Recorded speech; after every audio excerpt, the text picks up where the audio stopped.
to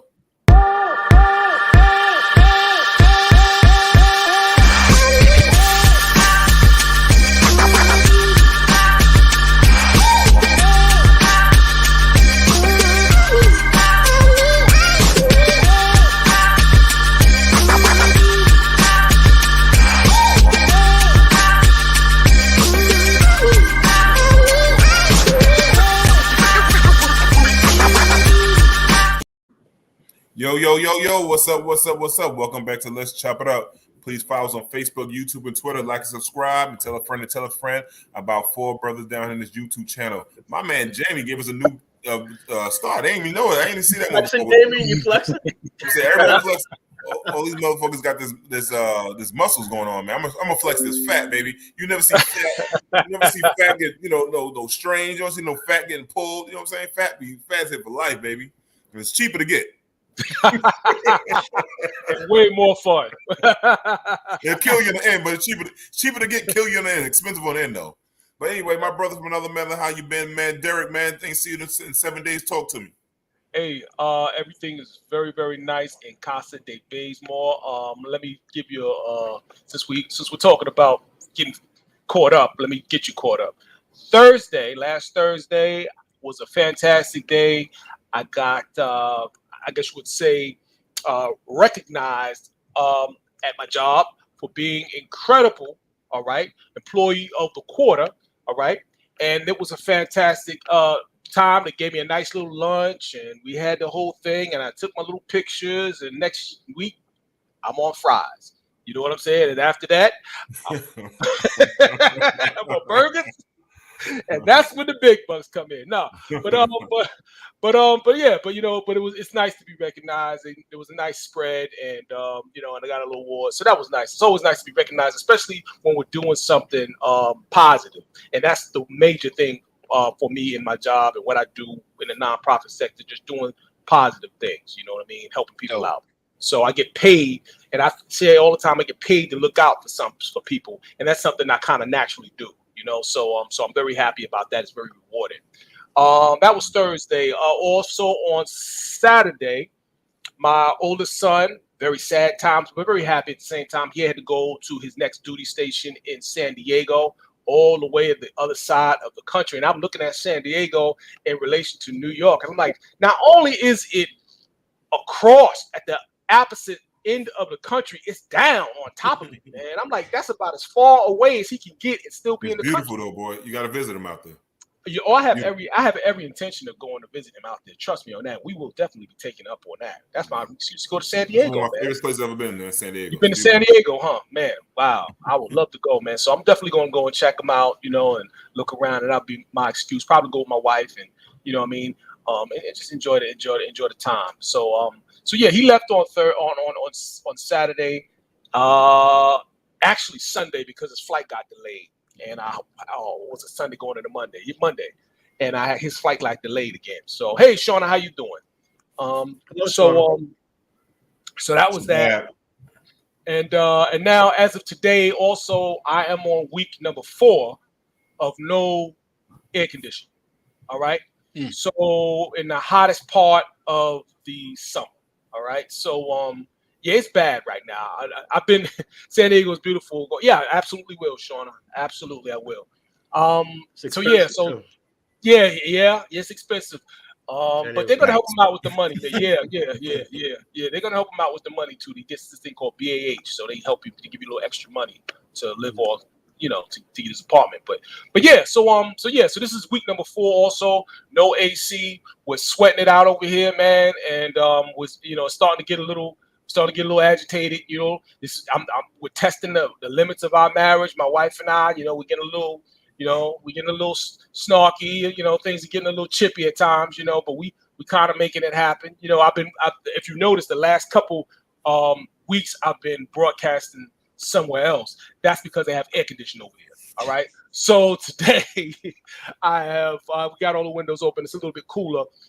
So I'm doing it here. Want to be comfortable and relax when I come and see you guys. And that's pretty much it for my week, man. And I hope everybody has had a fantastic week. And I'm glad that we're here again with the baddest brothers that I know and the best viewers and listeners on the internet. So that's about it. Gordon, what's going on with you, brother? Talk to me. What's happening? Damn, I ain't got nearly as much going on as you do. God damn. Eric, a busy man. It's his own segment. Sorry. Listen, I can honestly say I have not been recognized this week. But hey, man, I stay busy. Other than Purify, I do a lot of stuff in terms of like counseling. Let me plug Boys and Men Foundation, which is a nonprofit down here where we work with a lot of single young men from single families and stuff like that. So I also coach. So I started coaching again, football. So we out there in the summer heat with all the mosquitoes and stuff. North Carolina. And I got a passion for it. I love working with young men and stuff like that and try to build people up and stuff like that. So I enjoy this passion of mine. So, it wears me out a little bit because I'm running from here to there, but you do what you got to do, right? Mm-hmm. Yeah, no doubt. Definitely. Yeah. What's happening, Dave? What's going on with you, brother? Sometimes, when y'all ask this question, I draw like a blank. I be thinking about it over the weekend. I'm gonna tell them I went to do this, I did that, I bought this, I tried this food, and when y'all be like, "Yo, how was your week?" I don't remember. I don't know if it's like the memory of a goldfish or something like that. But I did go to a birthday party this weekend and celebrated somebody, from this Black positivity group that I'm a part of. It's called Dope Conversations. In Georgia, and celebrated one of the members. She's an amazing woman, great. Shout out to her. I had a good time. The person who hosted it was a DJ at his place. I was doing karaoke. I was up there doing International Players Anthem by Outkast, rapping and laughing and joking and all that. So we had a good time. I had some fun out there. I've been working on a new place, so it's looking better. Cleaning some things out, moving some things around. Got the couch up, comfortable, working on my business, my website, just making progress in multiple areas, which is really good. It's hard. Sometimes I just forget, you know what I mean? Like, I wanna shout out my sister. She's doing much better. She had some like medical scares, but they found out she does not have cancer. So I'm like very happy about something like that. So just shout out to her. I love her. And that's great news. So that automatically puts my week in a completely different space. But yeah, I'm excited for tonight. I'm ready to turn up. What we talking about? How was your week, Damon? My week was slow motion, man. I'm like Gordon. I didn't really have much going on. My sister and niece came up. That was kind of fun with their crazy asses. The house full of women.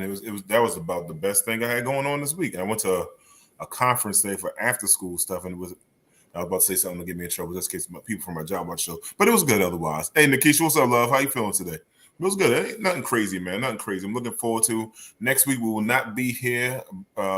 Let's chop it up. We'll not be on next week. I'm going away, so I'll be away for a couple of days, but we'll be right back right after that. And Kelvin's not here. He's back. He's just busy. So people that's asking for Kelvin is not nothing wrong with Kelvin. Kelvin's all right. The Italians did not keep him. They said we don't want any more black motherfuckers over here, and they sent his ass packing. Y'all just be going on vacation. Y'all be out of the country like it's nothing. Listen, man. Listen.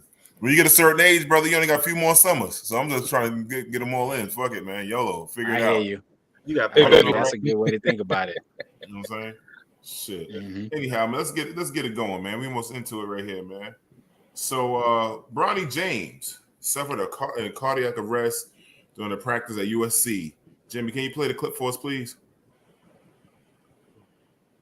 Developing right now, University of Southern California basketball player Bronny James, the son of Los Angeles Lakers star LeBron James, is recovering after suffering cardiac arrest. According to a statement released by a family spokesperson, the incident happened yesterday at practice, where he was treated by medical staff before being taken to the hospital. He's currently listed in stable condition and no longer in the ICU.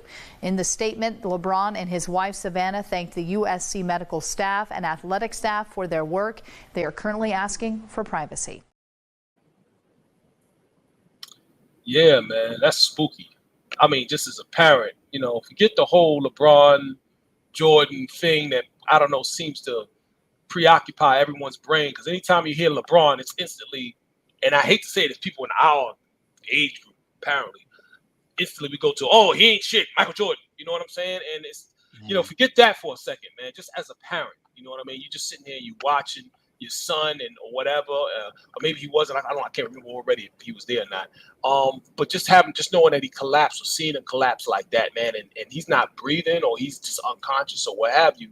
It's got to be the spookiest thing in the world, man. And it really, really makes you wonder, like, what's going on. This young man should be about as healthy as he can get. You know what I'm saying? As a human being can get, man. You know, projected first round draft pick. You know, fantastic genetics, obviously. You know, and so what's going on? You know, so it's a real spooky thing, man. Real scary thing. And prayers out to the James family, man, and Bronny. You know, and I'm not going to go into any conspiracy theories right now either. You know what I mean about it. So, it's funny you should say that. I actually had that circle, conspiracy theories, because I have heard one or two about it, and I have a friend that sort of promotes that. But I'm not going to go there with this either. The first thing when I heard this news, I thought of Hank Gathers. That's the first person. That's the first name that popped into took it back. And then, because he's the first person I know I can remember that passed away. You know, had a heart condition and died playing ball. And then after that would be Jeff Green, who had the heart issues. But we also very recently, on a positive note, we had Jeff Green, who's still in the NBA. He started off his career with heart issues and stuff like that when he went on, and so he's had a long career.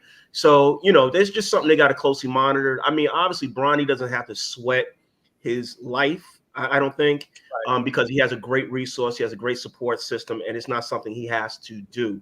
But I think he's passionate about this because I've seen him play. The kid can rock. He can only play like that if he's really the goods and he really has a passion for the game, not just playing for his father, so to speak. So, you know, he plays. Obviously, he's going to have a lot of attention on him because he's LeBron's son. But I think he just got to take this a day at a time. He got to go through the whole process.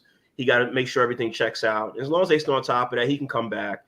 Just focus on being a student, and if God is willing, he'll be back on the court. But just stay on top of everything medically. What do you think, Dave? Me or Damien? Damien, go Damien. I mean, it's extremely sudden.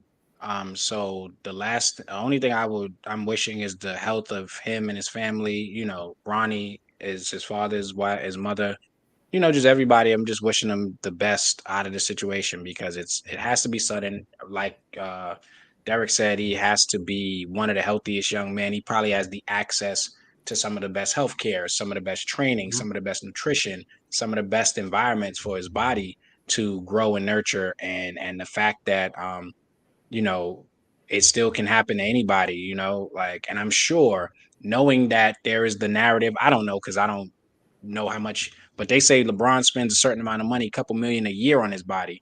I'm sure he has that instilled in in his sons, in his children, in his family. You know what I mean? Like, I'm sure he's not sitting around watching them eat Cheetos all day. So it's just it sucks that something like this will happen to any young man, not just, you know, a famous one. And I'm sure it's scary.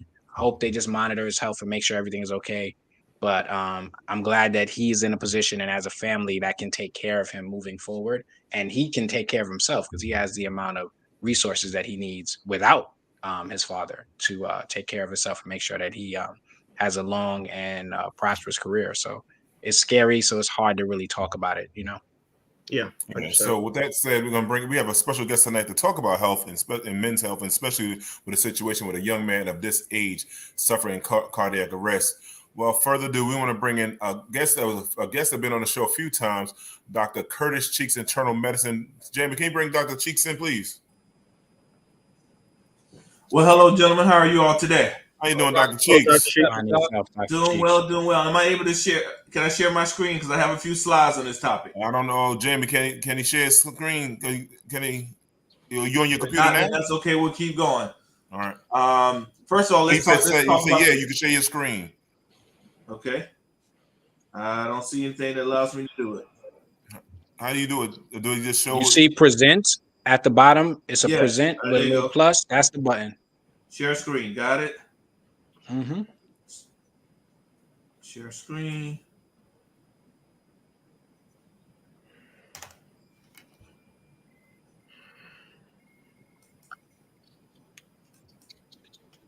All right. It's not coming up Yeah, yet. I see it now. Yeah, there Okay, we go. yeah, It's there kind of we go. small. Okay. There we There go. we That go. better? That's There it. we go. Yeah. Yeah, that's it. All right. All right. So cardiac arrest, and thank you for the introduction. I appreciate it. First, let's get some terms straight first. Cardiac arrest versus heart attack. A heart attack occurs when blood flow to the heart becomes limited or blocked. And that's when you get the classic symptom of chest pain. Cardiac arrest, which is what happened to Bronny, happens when the heart stops pumping blood. And so, unfortunately, oxygen-rich blood can't go to other vital organs. And I heard you guys mentioning some other notable names, but I don't want y'all to forget about Reggie Lewis, Boston Celtics. That's right. And don't forget about Pistol Pete Maravich. That's what happened to him as well. Mm-hmm. Yeah.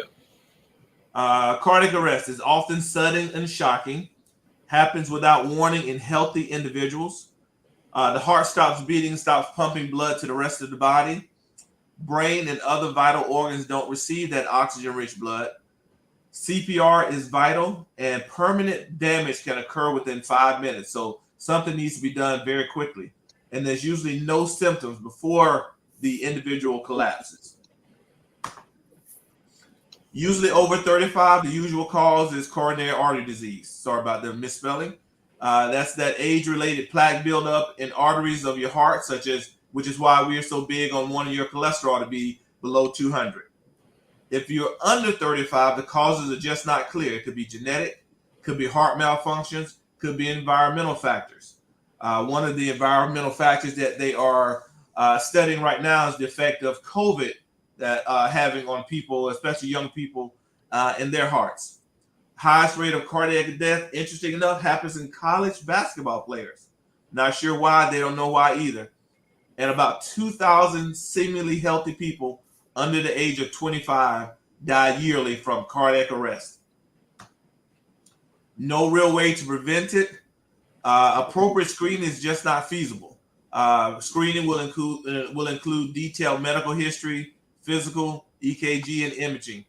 The whole key to this whole thing is recognize the symptoms and quickly start treatment, which is CPR. So that ends what I have to say. I'll stop my screen.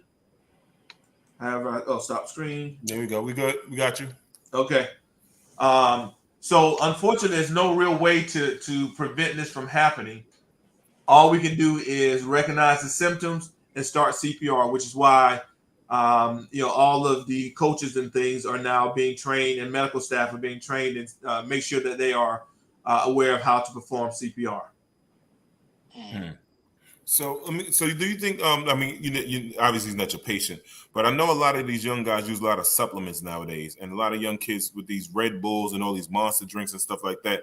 Do you think some of those things could be some of the causes of like I remember like high caffeine and those kind of drinks? Do you think those things could be contribute to some of these young people having so many? I totally agree. That can be any of those stimulants, and let's not forget stimulants like ADHD medicine, drinking coffee, Pepsi, Mellow Yellows.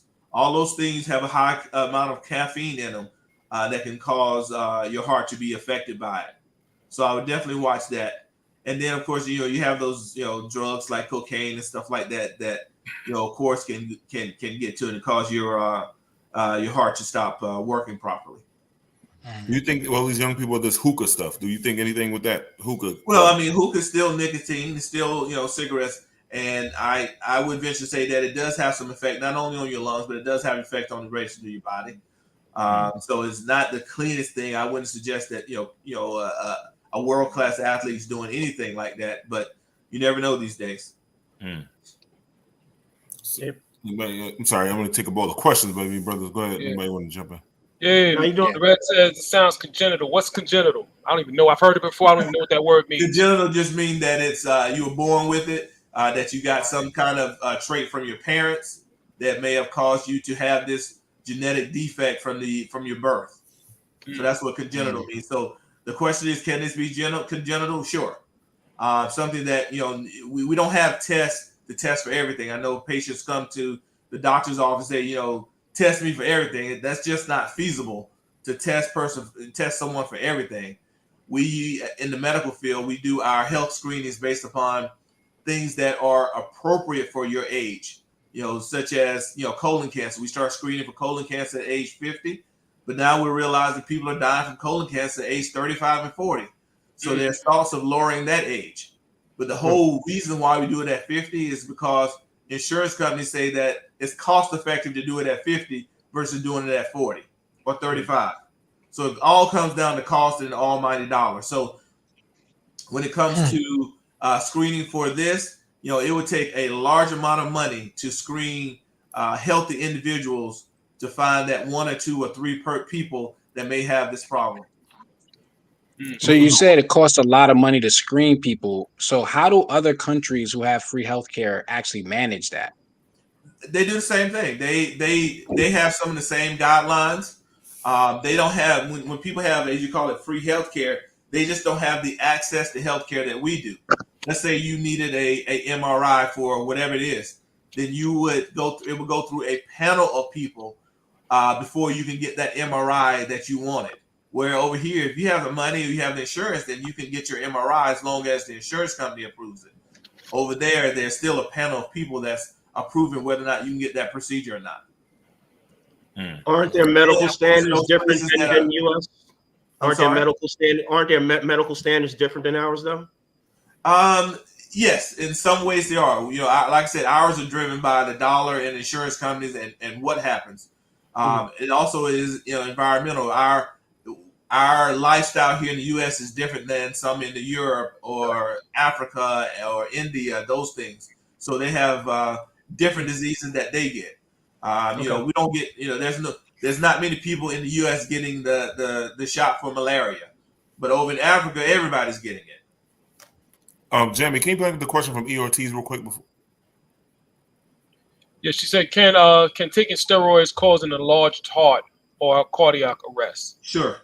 Steroids can cause that. Steroids can affect your heart and the rest of your body. And then, yes, it causes that cardiac arrest that, unfortunately, some people have. Steroids, unfortunately, are both good and bad. We give them in small doses to help people with, sinus congestion, ailments, sports injuries. But, yes, if you take them for a long period of time, then, yes, it can cause heart defects and heart problems as well. What's up, Mike? Real quick, do you think with the current with the heat wave going on, do you think we will see more young people having strokes, heat strokes, or heart attacks, or cardiac? Well, first of all, the young people of today don't do what we used to do. They're not outside like we used to be. When we were young, we would be outside all day, every day. We wouldn't come in until the street lights are coming back on. We were those that were drinking from the water hydrant, the water faucet. So that's the difference. So they're not out in the sun like we are. So as a result of when they start going to play sports, they have a hard time when they start that practicing in August because they hadn't been in the sun all along. They haven't gotten used to it. So the coaches of today, they are mandated to give them water breaks. They're trying to have practices very early in the morning for a short period of time or late in the evening when it's not so hot. They don't practice with pads on like we used to do all the time, regardless of what time of day it is. So there are a lot more eyes on them, and there's a lot more protocols set in place so that these type of things don't happen to our younger athletes, especially those that are outside. So let me ask you. Go ahead. Well, I was just going to ask, do you think that there could be this increase due to the conversation around COVID shots and blood clots? Sure. I think, as soon as people start saying that this is why it's happening, then somebody's going to look at the feasibility of what to do as a result of it. Still comes back to money, whether or not the insurance company is going to pay for it or not. So unfortunately, that's where it comes down to. I'm curious in terms of, is there data out there in terms of the number of cardiac arrests and heart attacks now, let's say in the last 5 years versus 10 or 15 years prior to that? Because I'm chatting with a few friends of mine, and I got one friend who has like 3 relatives that died, 2 in basketball on a basketball court and one on a football field. So it's more common than I thought. I think the awareness picks up publicly, when someone like a figure like this that everybody kind of knows, and then it brings more attention to what's going on. But I think it may happen more commonly. And I'm just wondering, how it was again 15, 20 years ago versus what it is now? Is it like different data? Has it been a spike, increase? Is this data out there? I'm just curious about that. I'm sure there's data out there. I don't know that, but I also think that the awareness is more now because of social media and the internet and everything. 20, 25 years ago, we wasn't getting news from the UK and everywhere else around the world. So now, anytime anything happens, it's going viral. It's going across the internet, the waves across the internet. So we have more people, more eyeballs on things like that than we used to be. And so the world is smaller now. And as a result, we kind of know what's going on all over the place. So I think that's part of it. But yeah, I would say that I would venture to say there is some data out there about it. Now, whether or not, the ratio is same, I think we have more kids that are playing sports now that probably shouldn't be playing sports. Parents are pushing them to do something because they want them to be, doing something socially while the kid wants to be in the house on video game. But when we were coming up, that was what you did, going outside and playing sports, football, basketball, baseball. Unfortunately, that was part of your summer routine. That's what you did, throughout the day and throughout the evening. So, I think there's a decline in Little League sports. I don't hear people talk about, their son or whatever going to play Little League sports. So I think that all is contributing to it. And the numbers of kids that are being involved are just not as many as it used to be. Okay. So how important, I know I have a defibrillator at my center. How important is it having a defibrillator at any of these sports camps and trainings for these young people? I think it's very important. I think that's probably what happened here at his facility.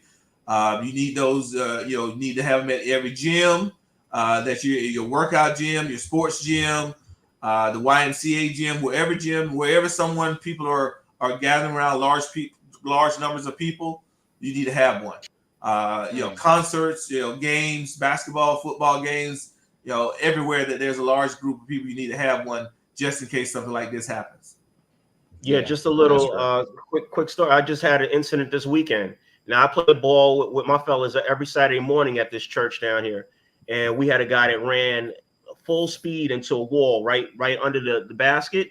The way he collided, he got knocked out, and his body started seizing up. It was one of the scariest situations I've ever seen.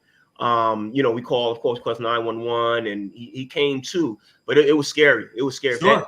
A couple minutes, it was really scary. So that stopped the game.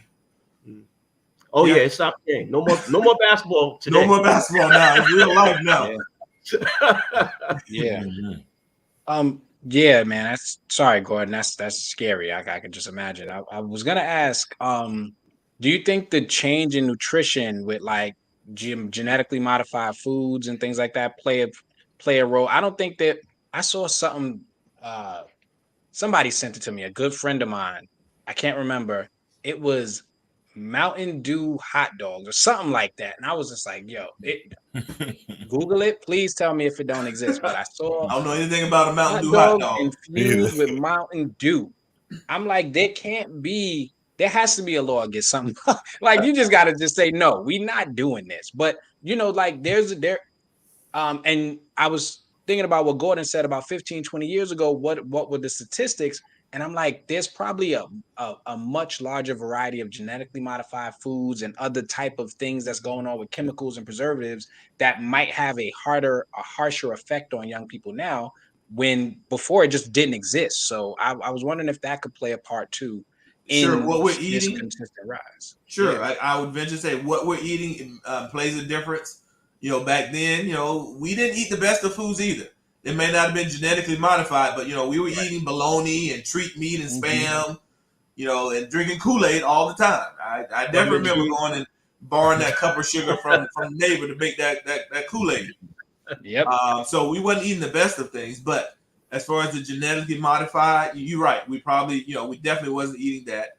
That's definitely having a cause and effect situation going on. That I hope that somebody will look at that and see what's the difference between nowadays and 20, 30 years ago. Yeah. Cheeks, real quick. Sure. What are the chances of Bronny James or somebody like him getting back to his normal routine? Will he be able to perform, you think, at the same level, or we have to dumb it down a little bit, down it a little bit, and then? I think his body will probably be back to normal. I mean, he'll be having a lot of testing and things like that. Now, the thing is that where will his mind be? His mind may not be that, go all out all time every day, because he's going to be worried about, this could be the last dunk of my life or the last shot of my life. So he's going to have to get over that part. But as far as his body will adapt. And they will try to figure out the cause of his problem. And they haven't yet, but they'll probably they will try to figure out the cause of his problem and see where it goes from there. Wow. What's the typical recovery time for someone that goes through a cardiac arrest? Weeks to months. Mm-hmm. So they're going to try to, get his heart back right, pump him back right. And I'm sure that's where they are now. And then try to figure out the cause. And then they'll probably even bring in some kind of sports psychologist to talk to him about it. And so then he's got to, just gradually build back up to playing the way he was. Mm-hmm. So I don't think he's going to come out in the draft after his freshman year in the college. It don't sound like that's going to happen. It depends on whether or not somebody's going to take a chance on it, in the NBA, and we'll see if he gets to play this year. Something like that happens to you, you may decide, hey, I don't need the money from the NBA. My dad has a whole bunch of money for me. I'll just get my degree and help working all of his businesses that he has. Mm-hmm. I think everybody's just worried about him getting back, 100% and just being healthy and leading a regular life. I don't think there's any question this will probably hurt his draft stock. Sure. Like I said, that's on the back burner right now. That's not what's important. Yeah. He's definitely going to drop. I mean, his age probably will allow him. Sorry, go ahead, Derek. No, I was just saying he's definitely going to drop. I mean, it's realistically he's going to drop a few notches in that, maybe even out of the first round. It's possible. But there are more important things, obviously, man. He doesn't have to do it for right. Well, he's a health risk now too, so that in itself is going to probably drop him out of the first round. Right. That's my point. Yeah. That is my point. Yeah. Exactly. Yeah. So I had I guess quick question. I know you don't got a lot of time. I know there's been conversations, and I don't have facts and information right now about the different hormones that are now in foods and certain nutrition as well. And it's something I've been thinking about because I work with young people and things like that. And do you think that could have played a role in that type of reaction? Because I'm also thinking like this is a young man who probably has access to the highest quality of living, potentially. Right. I don't know what they do on a daily basis. Like you said, he could be drinking Kool-Aid and eating Mountain Dew hot dogs, you know what I'm saying, in his time when his father's not there or when he's not with his family. So we don't know. But he should have access to the highest quality of food. And I'm like, well, it may not be that, but that does play a role in our everyday lives. So what can we do to now when we see this type of thing to start thinking a little bit deeper about what we're doing and how it may affect our heart? Well, at this point in your life, because we're over that age, over 30, then we need to start looking at things that cause our risk to go up, such as high cholesterol, such as weight, such as stress, such as your high blood pressure. So we need to manage those things to help us live a long time. I'm constantly running up against patients who are trying to get off of their medication. Everybody's trying to do something, change something in their lifestyle so they can get off their medication. So the question I always ask them, is your goal to live a long time or is it to get off medication? Right. And most of the people say, I want to live a long time. Then I say, well, if you want to live a long time, then take the damn medicine and keep taking it. Don't think that just because you're off the medicine, that makes you healthier. Medicine, is there for a reason. It's going to help lower your blood pressure, help lower your cholesterol and anything, and help you with your diabetes. So my suggestion is we need to all sleep well. We need to exercise. We need to decrease stress the best way we can. And we need to go to the doctor, make sure you get your complete physical, make sure you get your screenings that you have to do. Ladies, get your pap smears and breast exams and mammograms done. Men, get your cholesterol, your PSA for your prostate, and your colonoscopies done. So we need to just Exactly. take care of ourselves better. Can you speak a little bit about BMI? Because I know that plays a part. All right. Sure. How important is it? What is it? How important is it? And you know, how do you figure it out? I guess you was. Derek, your mic is breaking up a little bit, Derek. Yeah, Yeah. you might be- I heard you say something about BMI. BMI stands for Body Mass Index. It's a combination of your height versus your weight. It was put together by, of course, insurance companies. They based it upon some 19-year-old military recruits back in Minnesota, I believe is what it was. It's not it's not the most accurate of things, but it's the only thing that we use now. And BMI 19 to 25 is considered normal. 25 to 30 is considered overweight. Above 35 is considered obese.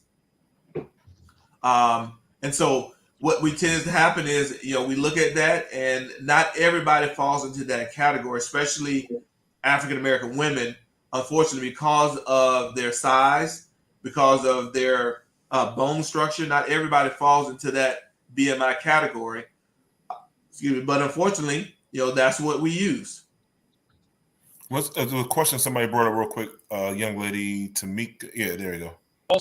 Also, What's up, Tamika?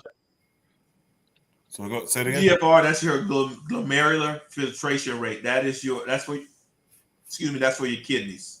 That's your kidney function. All right, and we do that in the blood work that we take, your complete metabolic panel. It checks for your kidney function along with your blood sugar level and your electrolytes. Okay. I was taking notes. All right, guys. I appreciate you. You guys have a great day. Appreciate you, brother, man. Everybody stay healthy. Do the right thing. Thank you. Thank you. Thank you for your time, man. Thank you very much. Thank you. All right. Peace, my brother. All right, Demon in the middle. So we all we said, the brother said, let's chop it out. Wish Bronny James and his family the healing hands if you're into prayers and all other stuff. The ancestors can touch him. We want the brother to get strong and just live a long life. We all just want him to live a long life. Like if you're a father, you want your kids to live a long life, man. So longer than you did, a better life too. So we want that for the brother. So with that said, Brother Curtis came on. Shout out to him again. Let's get into it, man. Some more, man. Here we go. Ron DeSantis, this son of a bitch, Florida Board of Education facing backlash over teaching of slavery in the U.S. Jamie, can you play the clip, please? Tonight, growing backlash against Governor Ron DeSantis and the Florida Board of Education over the state's new standards for teaching the history of U.S. slavery. These are the most robust standards in African American history, probably anywhere in the country. The new guidelines require middle school students be taught, quote, how slaves developed skills, which in some instances could be applied for their personal benefit. An idea Vice President Kamala Harris in Florida Friday lambasted. How is it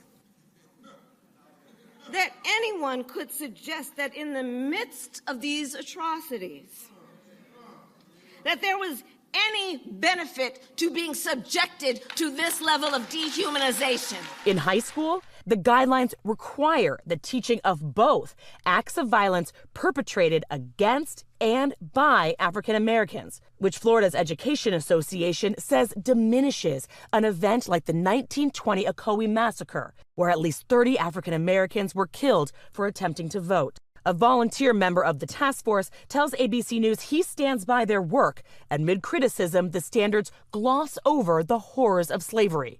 It is the case that Africans proved resourceful, resilient, and adaptive, and were able to develop skills and aptitudes which served to their benefit, both while enslaved and after enslavement. And I wasn't involved in it. On the campaign trail, DeSantis distancing himself from the specifics of the curriculum, but still defending the new guidelines. I think that they're probably going to show some of the folks that eventually parlayed, being a blacksmith into doing things later in life. And tonight, Republican rivals for the 2024 presidential nomination piling on. Former Texas Congressman Will Hurd writing, slavery wasn't a jobs program that taught beneficial skills. It was literally dehumanizing and subjugated people as property because they lacked any rights or freedoms. Let me go to Damien first. Let me get your thoughts on it, brother. Why, you doing this on purpose? Yep.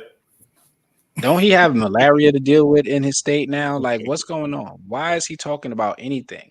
Like, how does he? Because they need to do a documentary on how he got here. He's a white supremacist, so he has to. He's doing what white supremacy do. I don't know what he is, but I hope you're gonna get me. This is gonna come back and haunt me at some point talking about this dude. Well, you don't live in Florida. Point.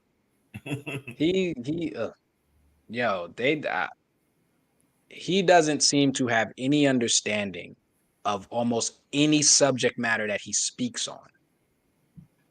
Any subject matter. And this person is in what? The highest position in Florida in a state? He's tasked with the responsibility of what? Governing and protecting and educating and supporting and passing bills. Like, and you put this person in a position of power. What does it say about the people? At some point, people are going to have to look at themselves and say, I'm okay with this or I'm not okay with it. And right now, it seems like a lot of people are okay with it because he has a bid for president of the United States. What does it say about the country? What does it say about people's ability to actually deal with the truth or facts? Like, it says so much that I'm trying to avoid going out of my way to just say something crazy about him. Not even crazy, say something potentially accurate about him that might be disrespectful. At this point, it's just like, this is not the type of person that should be allowed around other human beings. Like, you know what I mean? Like, what is he teaching his children? What is he teaching his friends? What are they talking and joking about? Look, you can never. I'm pretty sure Florida has a decent population of people who identify as Black. And he wants those people, citizens, taxpayer, whatever you want to call them, to send their children to schools that's going to teach them such a blatant lie. And he defends it. But what does he say about those families? What does that say? Like, he's comfortable with that. He's comfortable with that, and there's enough people who support him in his constituency that are also comfortable with that. And it's unfortunate, but it's being bared out, right? Because he wants to continue to whitewash and rewrite history. And really, when he speaks, and I'm listening to him speaking, it's clear number one, he's got no sensitivity around this. And number two, he has no intelligence around this. He really doesn't know what he's talking about. He's just speaking to something that sounds popular to a constituency right now. And that's really when you really put this in full force, that's what we're getting out of it. That's what I'm getting out of it anyway. So I mean, my God. He's not going to get enough votes, but he's going to get a certain percentage of people who's going to support him on this tip. So, I think he's trying to tap. I think he's trying to tap into the Trump voter because he's so far back in points, right? In the thing. So he's tapping into that Trump. I'm a racist, and Trump make me be proud of my racist ass, and he's trying to get to that crowd with that. He's trying to be a Trump 2.0, but he don't have his swag. He don't have his swag. I don't want to speculate on what he's trying to be because I think he was that before Trump. No, he was that before Trump. No, we agree he was that before Trump, but now he's so far in the play, he got to tap in to pull something out of it. We all know he's that before Trump. I ain't making an excuse for him. He is who he is.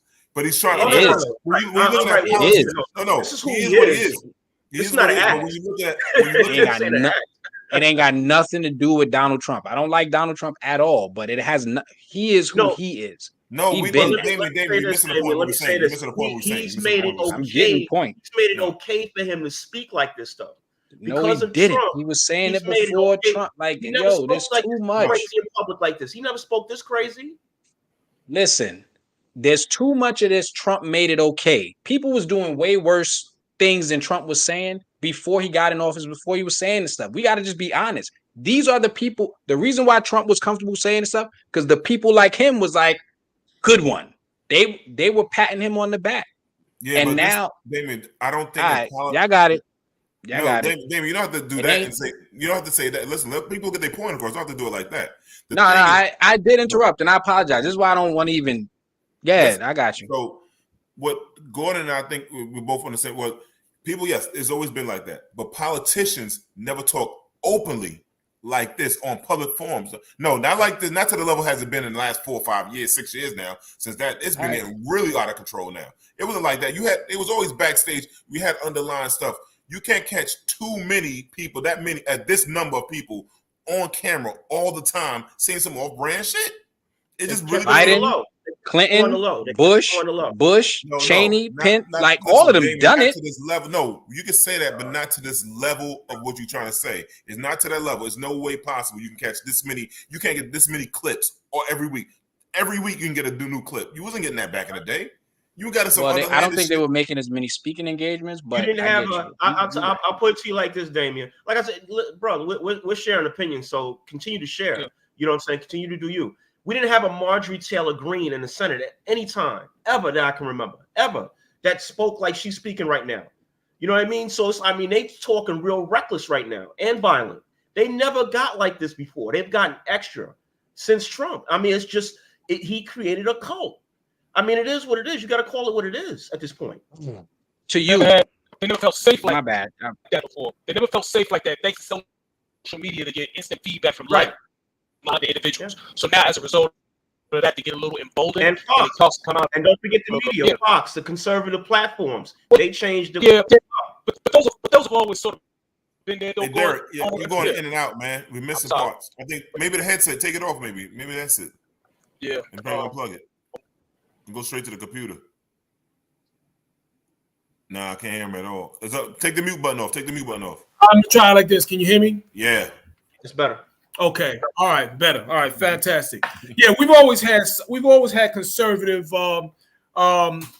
media outlets, but the difference is we never had social media like this, and now those people can get instant feedback from like-minded individuals, and they can get a little bit of confidence that comes in numbers. So now, as a result of that, they kind of go forward with their messaging. So now I think for that reason, it sounds like it's more than it's ever been. You know what I mean? But really, they just have a lot right now. To maybe to Damien's point, they've always sort of been that way, but now it seems like it's worse because now they have an amplified voice. And you can hear it, you can play it every time you play that clip over and over and over again, and you can share it with your people, and you can get an attitude about it, and you can share your attitude with your friends, and everybody can get it. It becomes this incredible thing. Well, we've always had racism, and we've always had those kind of people. Right. But now, we always. I think the heat is fucking up your audio. I think the heat in your house is fucking up your audio. Yeah, I think you might be right. I think what Derek's trying to say is everybody's more in bubbles now. So their bubbles gotten bigger because of social media and those algorithms. You're listening to what you want to listen to. So that's creating more division in the country as well. Yeah. I agree. Saying your points are there was people doing racist tones, but I think at the level is like it's every minute you get a clip, man. Every minute. Yeah. All right. Y'all got it. It's not about y'all. It's not about y'all got it. It's not about who's right, who's wrong. It's just what you maybe you saw stuff we didn't see more of than because I don't remember being like this. But I'm just saying, so you telling me this is some nuanced thing when 60 years ago was Ruby Bridges and stuff like that, where they was literally lining up. We just saw a picture of what the owner of the Dallas Cowboys. This is not some new phenomenon. This is the police been beating and killing black people. It's not new. No one here said that, Damien. But y'all saying it's this new thing because this one dude. It's not one dude. It's a country of people. It's millions of people that's powering that. You want to narrow it down to one name. I think you're missing the point again. I think we all know I'm not missing the point. No. I've heard many people sit there and be like, because of Trump, that's the lie. He didn't create it. That's all I'm trying to say. He did not create this. This has been going on for hundreds of years. He didn't amplify it either. They used him as a scapegoat. Media companies literally was putting him on there for ratings. All right, you're right. That's why I don't want to get into this. Damien, I hate when people do that. You're right. You're right to give up on their debate. It's yo. Can you bring up what EOT just said real quick? Can you hear me? Trump didn't create this. Yeah. He was just that megaphone. And that's what we're saying. He wasn't. He was larger than life of a character that made it. We didn't say he didn't create this. We know about the history. We know what Malcolm X said. We know what everybody said about this. We know that. It's just to a level of where television even changed. The media coverage, like I said, Fox was always fucked up, but they got really fucked up. CNN knew what they was doing. They all changed it up and just started letting people. It was just so much of it. But he drove it because it was a moneymaker, and now everybody trying to live off the moneymaker still, and especially DeSantis. He's trying to get everybody drunk off that power. People are drunk off power right now, so they doing whatever they can to get into power. They don't care. They'll lie as much as they have to because now it's okay. Yeah, I'm gonna tell you right now. If you pissed off now, you better be mad some more because it's gonna get worse. Yeah, I agree with you. I can't. Real quick. I ain't pissed off at. Okay. Okay. Here we go. Some more racist shit. Justice Department. Well, this might work. The Justice Department sues Texas over buoy barriers in Rio Grande. Jamie, can you play the clip for us, please? Last 3 hours, the Justice Department sued Texas Governor Greg Abbott over the floating barriers meant to prevent illegal border crossings. Placed in the Rio Grande River, the GLJ calls those bright orange buoys a risk to public safety and presents humanitarian concerns. The lawsuit asked a court to force Texas to remove a line of buoys stretching roughly 1,000 feet near Eagle Pass. Federal officials had given Governor Greg Abbott until 1 o'clock today to agree to do so or face legal action. This morning, the governor sent a letter to President Joe Biden saying, quote, Texas will see you in court, Mr. President. The issue about what a state can do to defend itself against what it regards, rightly or wrongly, as a, quote, invasion is an open question and something that's of significance not only to Texas, but to other border states as well. Our suit basically says that. Now, this lawsuit follows another one filed earlier this month by the owner of a canoe and kayak business on the Rio Grande. Yeah, I'm sorry about that, man. Fucking Jamie sent me something. Thoughts, gentlemen? Yeah. I don't know if I can hear me or not, man. Yeah, we hear you. Okay. Good. Man. All right. States' rights. You know, that's what's really at stake right now. Because I'm gonna tell you right now, as abhorrent as it may sound, I'm dependent on your political persuasion. And I'm an independent, by the way, so I can, you know, I feel the way I feel. You know, I try to look at it from all perspectives. This is really a states' rights issue. You know what I mean? And this is a very, very important. If they go to court, it's going to be very, very important. You know? Yeah, I think I need to dial in from my phone. Yeah, Derek, you breaking up bad, bro. We breaking up bad, yeah. All right. Gordon, any thoughts on this? Yeah, I'm like thinking to myself, I mean, this is my first time saying this. Is this like an extension of the wall? I mean, if they're keeping out illegals, I really don't understand what the issue would even be with that unless they're endangering lives. If you're not endangering lives, then I don't see what's the big issue with this. And obviously, this has got to go the legal route. It's got to go into the courts, and they got to figure this all out. But I don't see the issue with it, to be honest. Mm-hmm. Damien? I'm not sure so what's the right that what's the state right that's being challenged? So I would need to know a little bit more information about it just to really understand it. Because they're trying to protect themselves from an invasion of people. I mean, it like even the phrasing of illegals just sounds wild. It's dehumanizing. So it's like I don't know. I think Derek is right when he says it'll be interesting when the facts come out a little bit more, and there will be, if there is going to be a national conversation, I think it'll be something worth following. But sometimes it's the same thing with the voter suppression kind of talk where they're like, oh, there's so much voter fraud. When they found out it was like 0.001% possibly, it sounds like they're creating these issues to make it look like they're doing something. You get what I mean? Like whoever's in these positions is like, well, we're gonna create a boogeyman or an issue so we can do these things. And it just, for right now, I'm just looking at it like it sounds like another dumb thing that's going on in another group of people's mind. Yeah, and it shows that the data shows that it doesn't deter anybody from stop coming in. All of a sudden, and with taxpayers, if I'm a taxpayer in Texas and you wasting billions of dollars on some balls and it was some razor wire going down the river, I'm tight. Like when you got our failing schools and all that other stuff that you got going on, it's like I'm like, yo, you got this dude in the wheelchair got to go.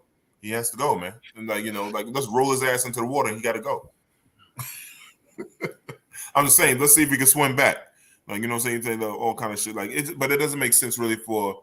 I just went to a training today. It was so crazy about this whole thing that's like with the migrants coming on. Like, my neighborhood has an influx of them now because by the hotel, Gordon, by the Crown Hotel used to be over here.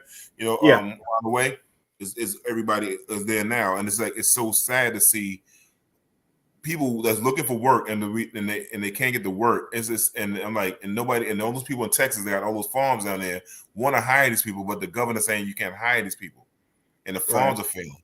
It's a real backwards ass thing. Like so we're taking our jobs, but none of these white boys want these jobs. It's hard. I don't know. My family come from farming, so it's hard work.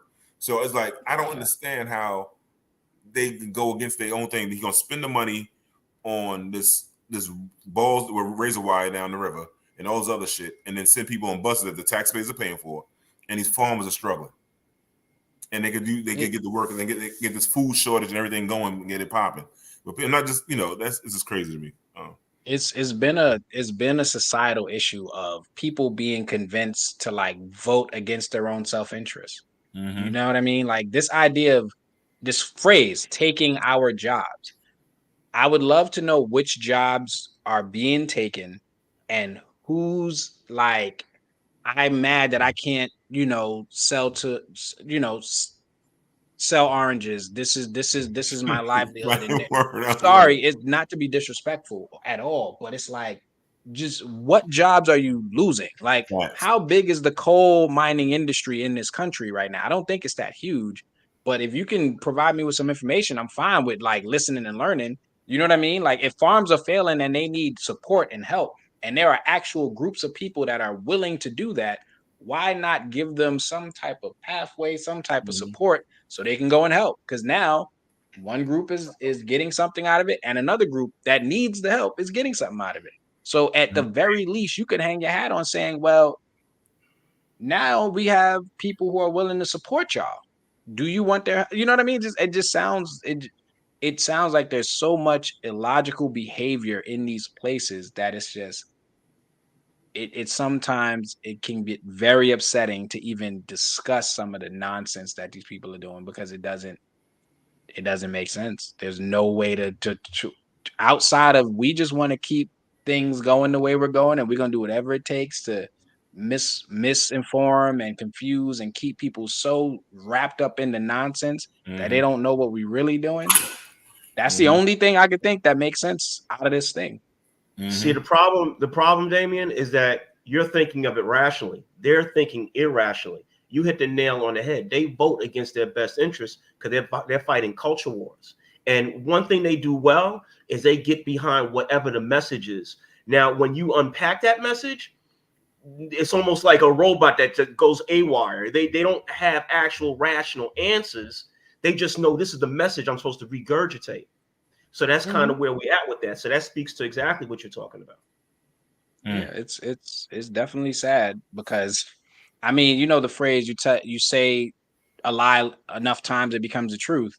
That's right. That seems to be like the most accurate thing about this country at the point in time, right? It seems like you can make up a lot of things and just continuously say it and put it on whatever platform you need it to be publicized, and people will believe it, even if you can literally put facts in their face. It wasn't always like that, David. That's what I mean. It wasn't always right. It wasn't. Some dumb people would be called out. Dumb people would be called out. Derek, how you feeling? Are you back? I think so, man. I get on a different network, man. Right quick, man. I'm beat up, man. Some technical difficulties. No technical difficulties, but Who did you upset? I feel like he said something on the last show that somebody was like, "Nah, we got to stop him. Cut his mic off." Hey, why I think We're gonna get some technical difficulties. No, I think it's something with this link. 'Cause my headphones, I couldn't get my headphones to work either, too. So there is something with this link this time was kind of, I don't know, jamming because I can't. I don't have my headphones on. I'm just going straight to my computer. It's kind of bugged out. Can y'all hear me now?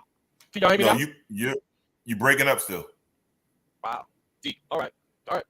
Let's get Sean. Let me get Sean the questions back up, Jamie. What's the first one again? Immigrants have been coming in this country for years and working farms, servant jobs for years. White folks are afraid of becoming a minority in this country, so the only way to survive is to keep immigrants out of control. Keep immigrants out and control women's reproduction. You're right about that. 1,001% on that word up. But go ahead. Can I ask a question? Weren't they just trying their hardest to get people from the Ukraine to migrate over here? Facts. Like, wasn't that in the last 2 years? White babies, baby. They need white babies. I'm just saying, and I heard that there was a lot of racism in the Ukraine too. So, is there anybody putting buoys? Damien, they're selective about who they let in the country. They're being selective about who they let in the country. Yeah. And the misnomer. But it's like, yeah, go ahead. I just saw the data. I literally have the data. I wish I had it in front of me for this conversation. The misnomer is like the thing is all Mexicans and drugs. It's mostly the majority of people coming from Venezuela. The majority of people coming are women. After that, it's children and men. So it's like then the men is low. So that's the misnomer of the whole thing right there. Then you have different people. You got people from Haiti. You got people from Japan. All these people, and the trail coming from South America is insane. I was just with the whole day today. I was doing this whole training today on this thing. They're looking at it as non-white. Yeah, but it's about population. Like if somebody thinks, I don't know if somebody wrote this or texted someone. I just saw somebody say population. Maybe I said it, and it's about that. And then they better start wanting to get some of this melanin. Their number is becoming diluted. They're gonna burn the fuck out in a minute. Race families now, they're becoming more diluted. I mean, it is. You know, that's where the numbers are trending. Yeah. So, but there's some conspiracy theories about that too. With we don't got to get into it, but the organ donors and finding ways to extract melanin. Yeah, we hope some of these immigrants don't start getting missing. They're gonna try to get them organs from them people. That's a whole nother subject. But anyway, Jamie, take us to commercial, man. By that time, boy Derek can get his thing together, man. Take us to commercial, Jamie. Yeah, Derek, you need a sign that you just write your notes on and just show them to the screen. Now it sounds good right now, but Jamie, take us to commercial, bro.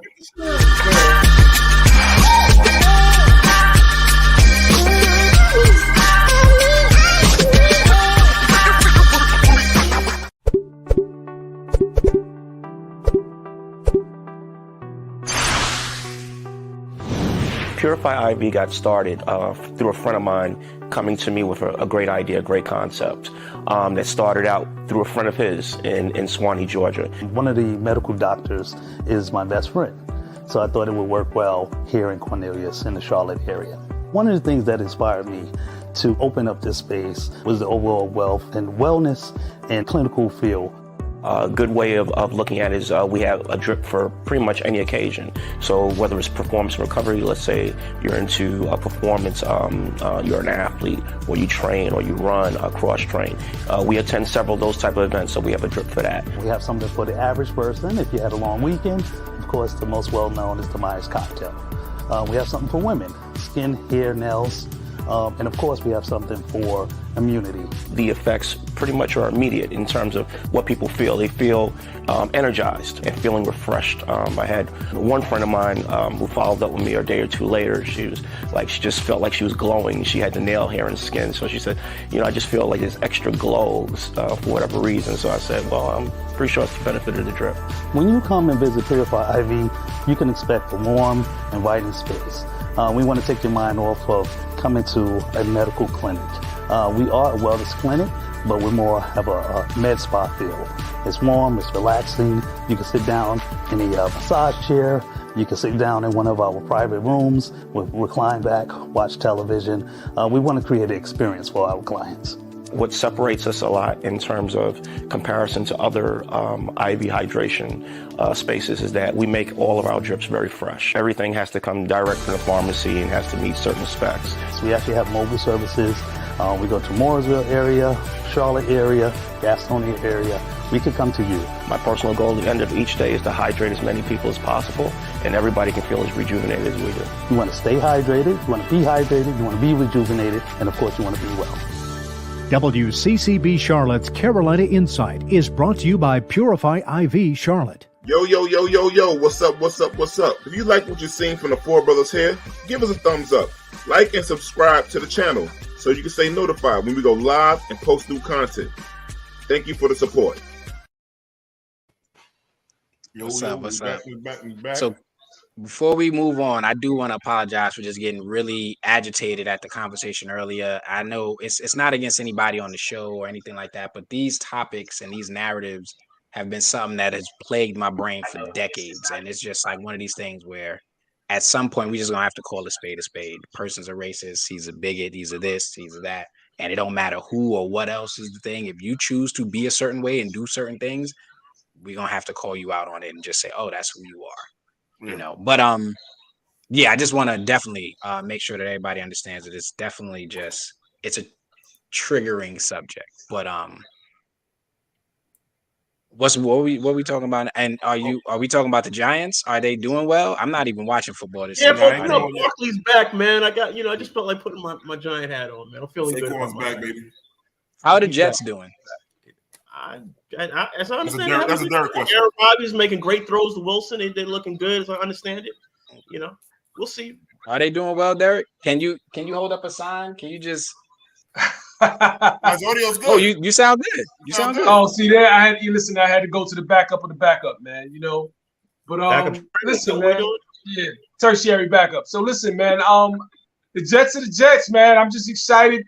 We're just happy to be there, man. You know what I'm saying? It's the Jets, you know. But now I think we got a little optimism going into it. So you know, I'm gonna see about it. You know, I'm not gonna talk too much. I don't want to jinx it because the minute I start watching them too early in the season, it start to mess up. I know that I am the key, actually. You know what I mean? Because if I'm watching too much, it start to mess up. So I'm gonna relax, let it ease into and then I'm gonna quietly get in. I'm gonna quietly jump on the bandwagon. I'm just going to slide on a little bit. You know what I mean? And just ride it, sit in the back, be quiet, and maybe nobody will notice me for a little while. You know what I mean? Okay. They're gonna be all right, man. Shout out to Jaylen Brown of the Boston Celtics. He signed a $304 million 5-year contract. Amazing. I support it. Yeah. I support it.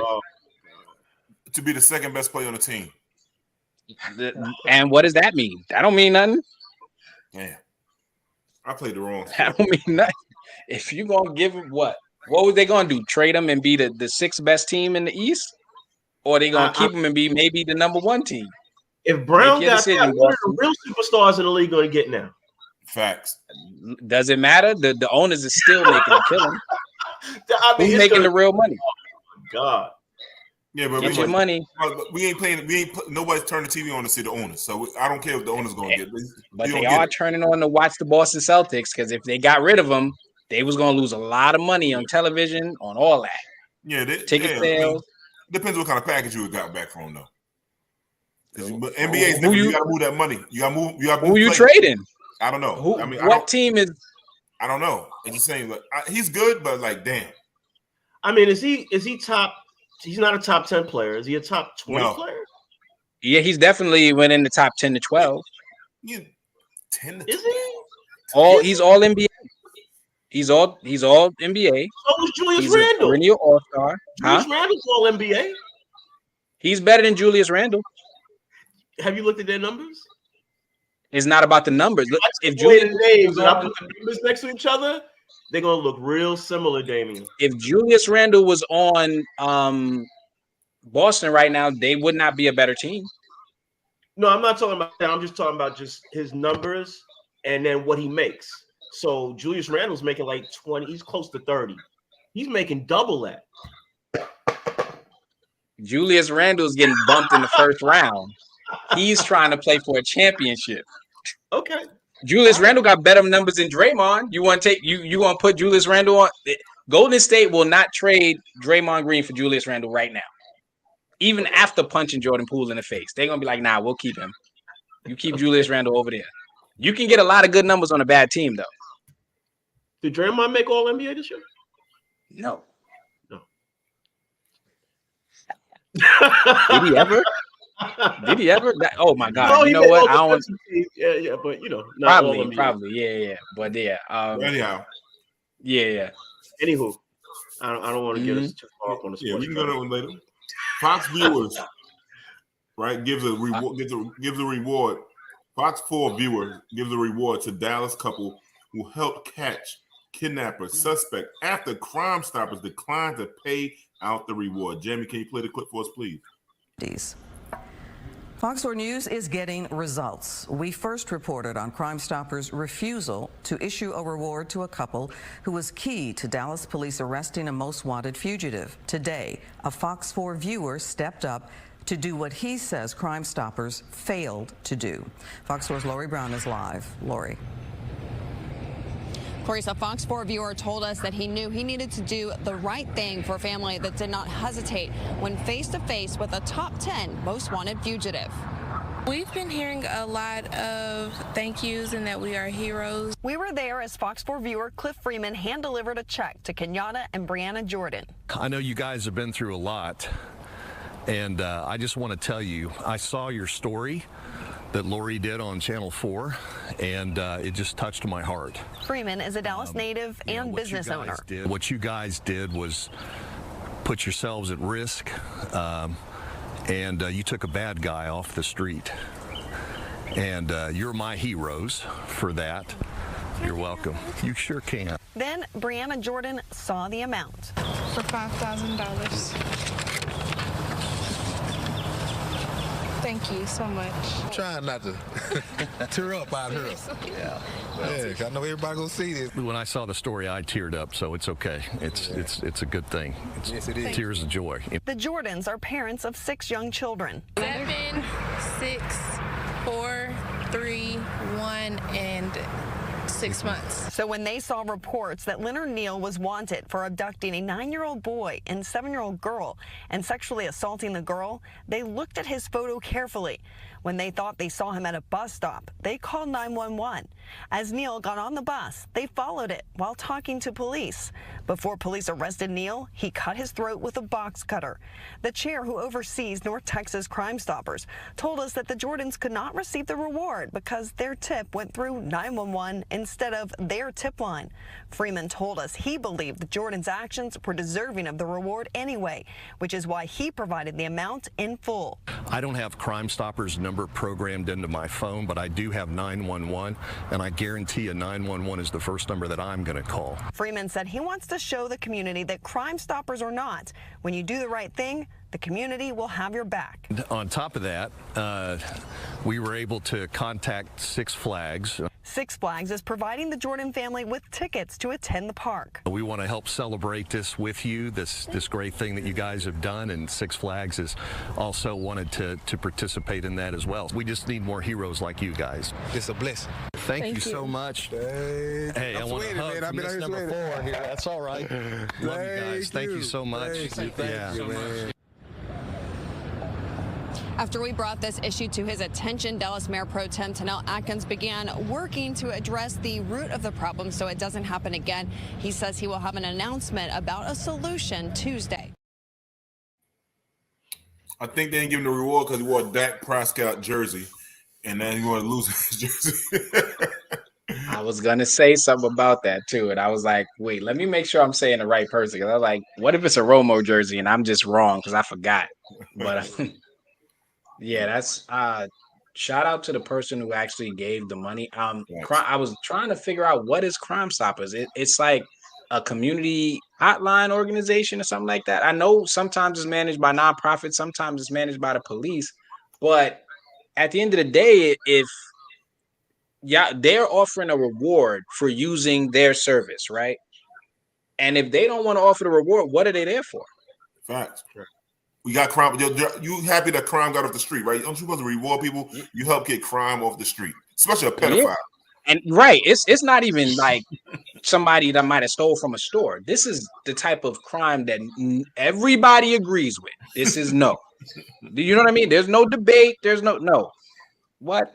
Yeah, if somebody would have killed that pedophile, everybody would agree with it. Like, okay, cool. Nobody. Yeah. Nobody. The shame of it. And then they're like, "Oh, you didn't use our number." I wonder if they'd have said that to one of the Golden Girls. You know, I'm just curious. You gonna say something, Gordon?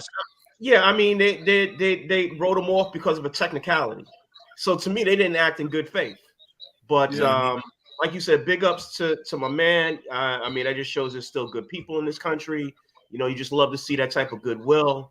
So I'm glad it worked out that way. But yeah, I really gotta take a harder look at what Crime Stoppers is all about if they're gonna eliminate people off technicalities like that.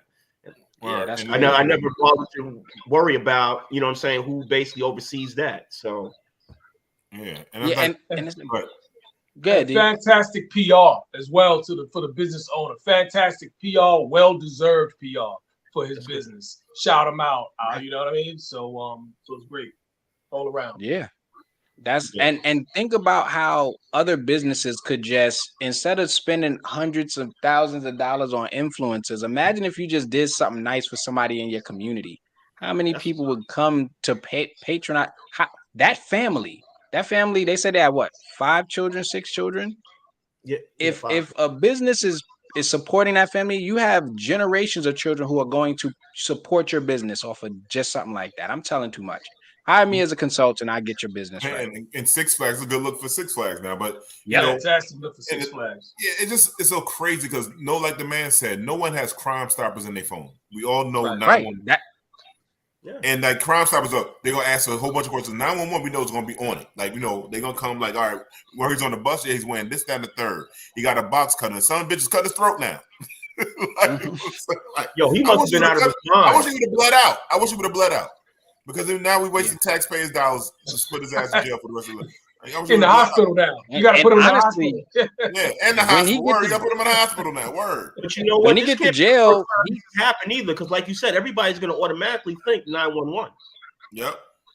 So I doubt this is the first time this has ever happened. Yeah, that's true. That's true, DOTs. Yep. He's going to go to jail. And in jail, more than likely, whatever they sentence him, he's not going to make it all the way through. Like, one thing I'm aware of in jail, they don't play with people. The crazy thing now with jail, because I got a lot of alleged friends that went to jail now. The pedophiles are protected more. By who? The police? Yeah. By the institution? They change it up. They try to protect the pedophiles a little bit more. They try to put them in sex dorms more. All kind of stuff. They get a little bit more lenient. Yeah, everything got PC now. So it was like before they got dealt with, but now it's like they got rights. And I do believe they have rights. I just feel like they forfeit a lot of them. Hell yeah, Dave. Hell yeah. Yeah, they forfeit. They should. Word up. Word up. Guy, you remember G-Bo Gordon?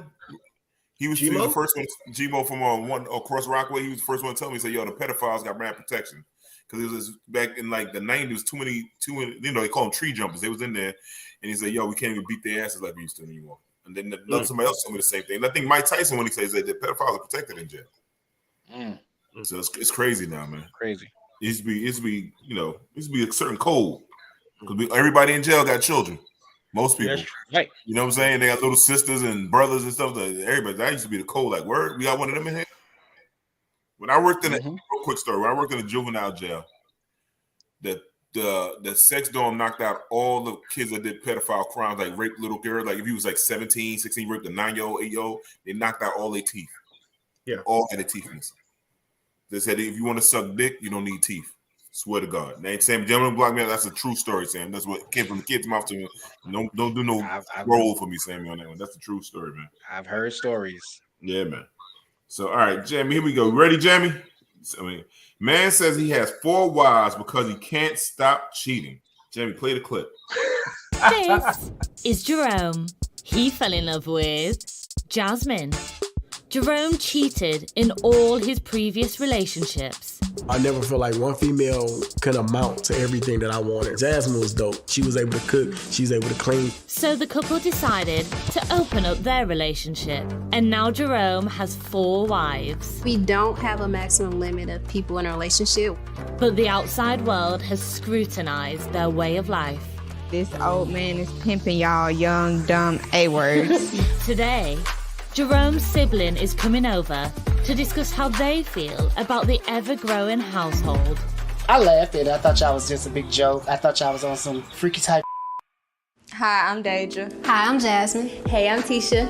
Hi, I'm Jasmine. And we're all dating the same man.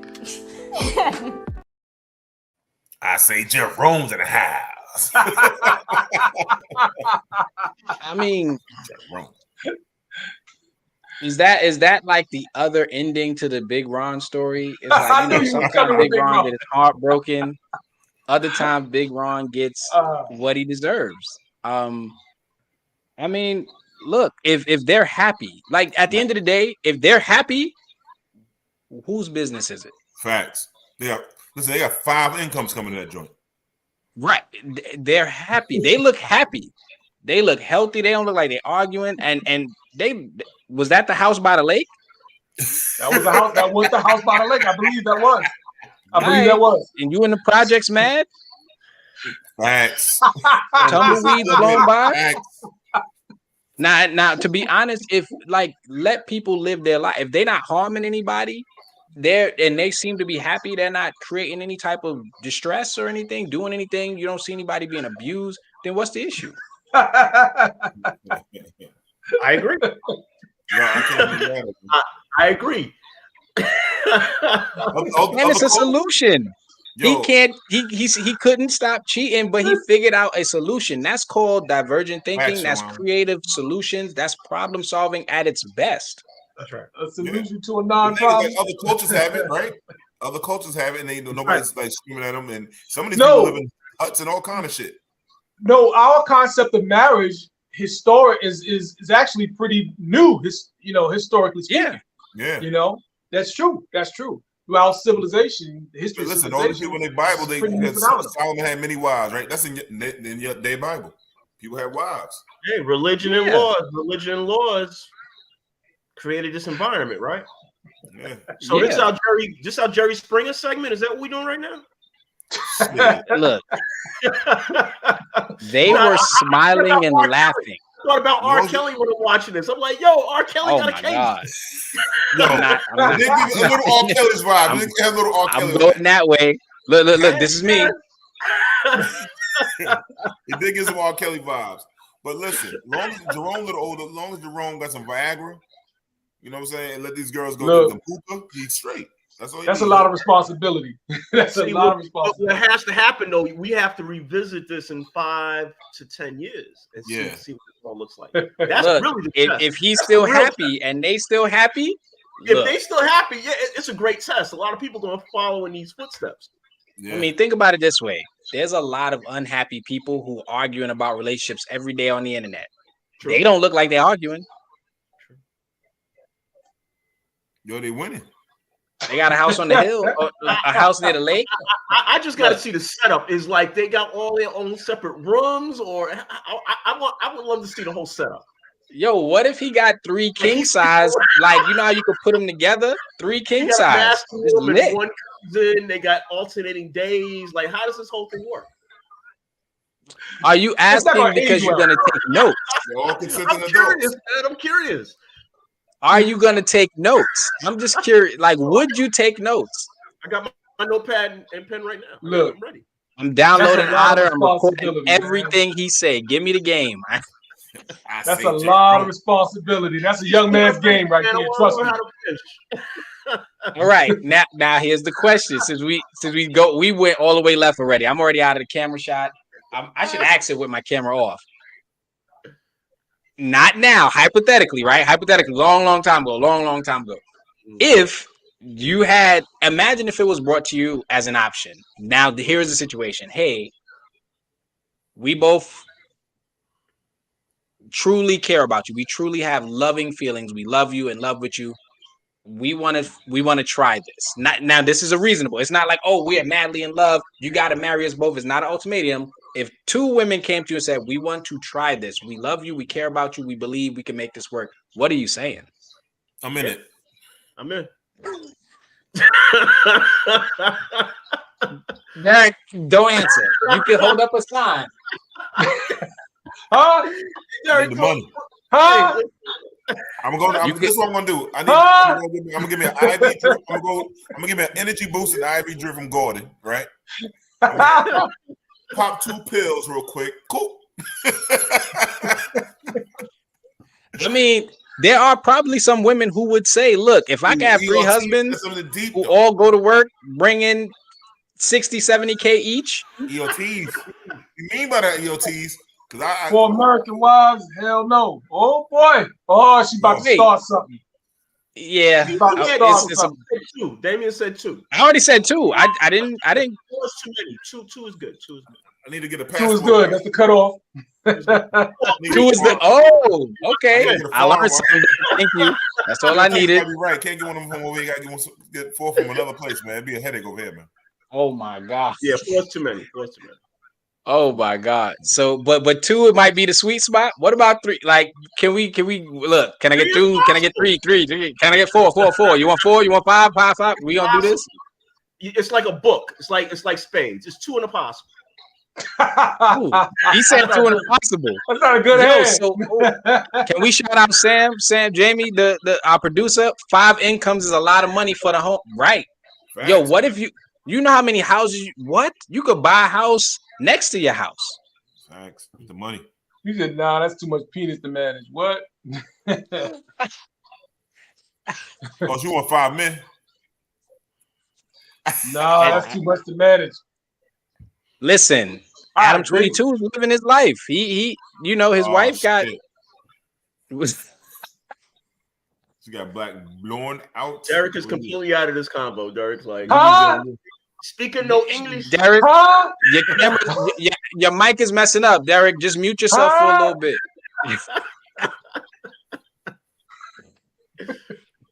That's crazy though. I mean, but so the video did say he had 4 wives because he can't stop cheating.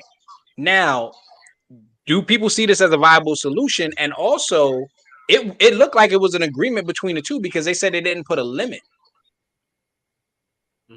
Yeah. So there may be some great parameters. They might be doing a life insurance game. They might be holding it. Damn, yo, that might be the move.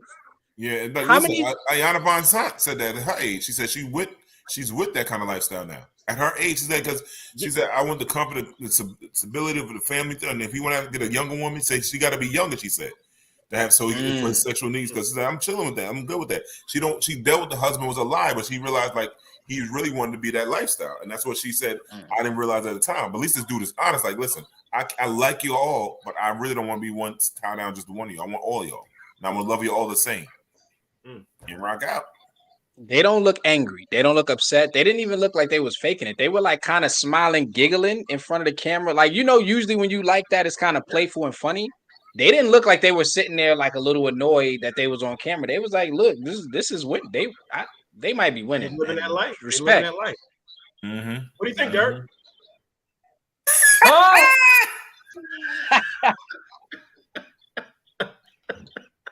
Yo, why the comments disappear? We have a lot of comments normally, and everybody quiet right now. Are they texting their partners? Are they like, I don't want to say nothing because if they shout me out or if it get put on the screen, I don't want my partner to be like, wait, did you write that at the 1.5 hour mark on that show that you be watching on Wednesday? They don't want that smoke. Yeah, she wrote, yeah. Oh man! Hey, let's move on. Crazy. Get Derek in trouble, man. We right on time today so far. So this is sad news, man. One of the internet, social media, bigwigs. I guess not bigwigs, but like a big name right now on social media, especially with the hip hop and young black community. The son of rapper Gillie the Kid killed in a triple shooting. Jamie, show the clip, please. Police have not confirmed the identity of the victim yet, but a source close to the family confirms with us a well-known Philly rapper lost his son last night. Tributes are pouring in for the 25-year-old known as YNG Cheese. Police say one man died and 2 others were hurt in the shooting on Masher Street in Olney. It happened before 8:30 last night. They say the victim was shot once in the back. NBC 10 has confirmed that victim is son of longtime Philly rapper Gillie the Kid.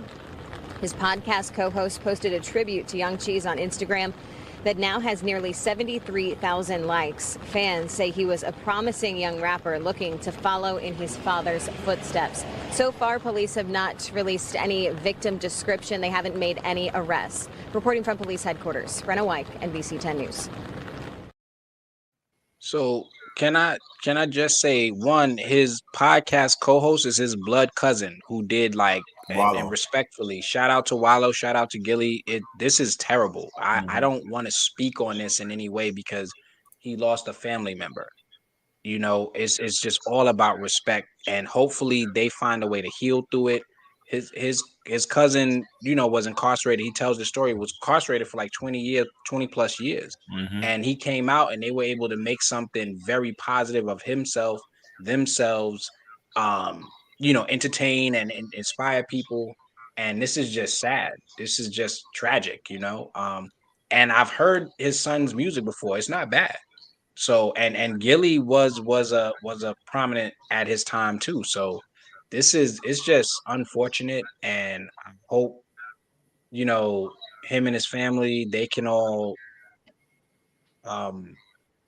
just find a way to you know, live with this type of experience, because you know, it's just tragic, and I don't know what to say to that, but it's important to know that his co-host who did a tribute is his blood cousin, so that was his nephew that passed too. So just good to be accurate on that information. But at the end of the day, it's not much that I could say, just out of respect for the loss of a family member. That's just a terrible, terrible thing. Yeah, shout out to Gilly and Wallow and the family. Yeah, it's sad that his father talks so much trying to keep kids like his son just passed away from doing these kind of things and getting involved in these and dying from this kind of stuff and getting involved in this kind of crimes. And it's sad that those chickens came home to roost on this kind of brother. I mean, I don't know if his son was into more stuff or could have been jealous. I don't know the reason why he got killed. It's just I wish the same brothers that pulled that trigger would have got the message from the kid's dad. And vice versa for the kid too. Maybe don't be in those streets in those areas. Like, yo, your pops, they got to think. Damien, you correct me on. They got $100 million deal, right? Podcast deal, something like some craziness. Might be. I don't remember the numbers because I don't remember exactly. But they did definitely get what was it? Barstool, I'm pretty sure the platform. They got a very, very lucrative deal, but they were doing great things with their podcast independently. That's right, Sean. There's no coming back from loss of a child. I don't want to experience that ever again. Yeah, so EOT said Gilly Wallow signed a $100 million deal. That's why was he in Philly? Stay out of the hood. I mean, I want that all the time, EOTs. I know I have it. I just said about NBA basketball player. I want to mention the name that he's still from the Coney Island area. So there's a few. You can pick which one you want to think of. I didn't understand when his mom wanted to come back to the projects. His brother and I worked together. I was like, why do your mom want to come back? You moved out the hood. You went upstate. I just don't understand staying in the hood. I didn't understand when Jam Master Jay got killed. Like, I know he had the studio in the hood, but I was so pissed off that he got killed in the hood. But it's sad, man, these things. You shouldn't even been there. Yeah, you shouldn't have even been there to begin with. You know? Did anybody see that piece that Ice-T did? Oh yes, that was classic. Talk about it, Gordon. Talk about it. Talk about it. I never go back to the hood because that's not where I belong. Them cats don't know me no more. I ain't got no street cred like that no more. You know what I mean? And you just a mark. You go back to the hood, you don't know who's gunning for you. You know what I mean? So you put yourself in the wrong situation. You worked hard to get out of that hood. So there's no going back to the hood for somebody like Ice-T. I mean, he put that all in perspective. So you know, if you haven't seen it, y'all need to check that out. That was pretty good. It was on Drink Champs. Ice-T interview on Drink Champs is very good. Yeah. I saw that. It was dope. But I don't know the area that he was in. I don't know if it was the hood or not. But either way, you know, like, it's just tragic. So I mean, if he was in the hood. Where is that? Is that in Philly where the shooting was? Because I've never heard of the place. Like, I'm not from Philly. I'm from New York, so I don't know the details. I think it's still in Philly. I don't know what part of it. Yeah. I'm pretty sure we all have a sense of passion about rap music. We've been following rap music for years, and for years, violence has always been involved with rap music. How many rappers have been gunned down or people involved with rap music? You know, I had a friend that was in 50 Cent's camp, and he was just part of a management team, and he wore a vest. You know what I mean? So he had to constantly wear a vest whenever they went out anywhere. You know what I mean? Any type of engagement. So that's just kind of part of that life. You got to be prepared to defend yourself because anything could pop off. Yeah, the diminishing returns of street cred, man. You know what I'm saying? It's gassed out, man. He just got gassed out. That's it, So Jamie put Scott LaRock in the chat. But Scott, Rock, Scott, like I said, I talked to Scott 2 days before he got killed. That's my man. But he was just trying to help D Nice out. And Scott was a peacemaker. We all know Scott came from the counseling background. Yeah. And they thought they pieced it out that night, and the guy's jealousy still shot through their Jeep and killed. That was a different type of situation, but that was a different type of situation. Yeah, it was a whole different type of situation. But Scott, rest in peace, Scott. This is just tragic. It's hard. Whatever we say, however we reason it, it's just tragic. It's sad. My heart goes out to everybody that is affected by it, because you could just be in the wrong place at the wrong time. Like, I had a story. I was a youth counselor in Queens. A young lady, I don't even want to talk about it really, but a young lady went to a house party with her friend because her friend didn't want to go alone. And it was hot in the house party. They went downstairs to cool off, and she got killed by a stray bullet. Yeah. And you know what I mean? Like, it's just one of the most, and the story is much deeper. I don't want to get too deep into it, but it was like, then the young lady who invited her to the party, what is she going through for the rest of her life? It just sucks. So we never know what people are going through. So just, Yeah.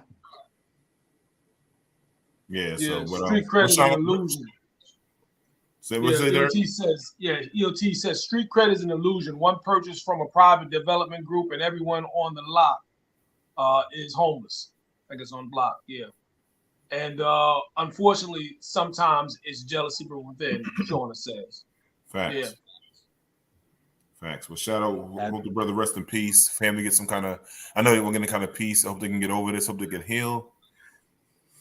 Losing a kid. I always tell young people. This is one thing I go tell young people. If you die at 25, you was middle age at 12 and a half. Let that sink into you. This seems like it's kind of funny. Afro Man, I don't know what this is about, but Afro Man being sued by officer after they raid his house. Can you play that clip, please? The story you'll see only right here on Fox 19 now. Rapper Afro Man says he will not stop using videos of deputies raiding his home to promote his music and merchandise. Now those deputies are suing, saying the rapper is causing harm not only to their lives but their families. Ken Baker now with both sides of the story. The saga continues between the Adams County Sheriff's Office and Afro Man. In this latest chapter, Afro Man responds after some of the deputies who raided his property back in August by power of a warrant want their names, pictures, and likeness removed from all promotional material, social media posts, and songs. I made jokes out of what they did, and they're suing me for humiliation. That's what I feel every day, and that's what I felt when they kicked down my door and didn't want to offer to help me out.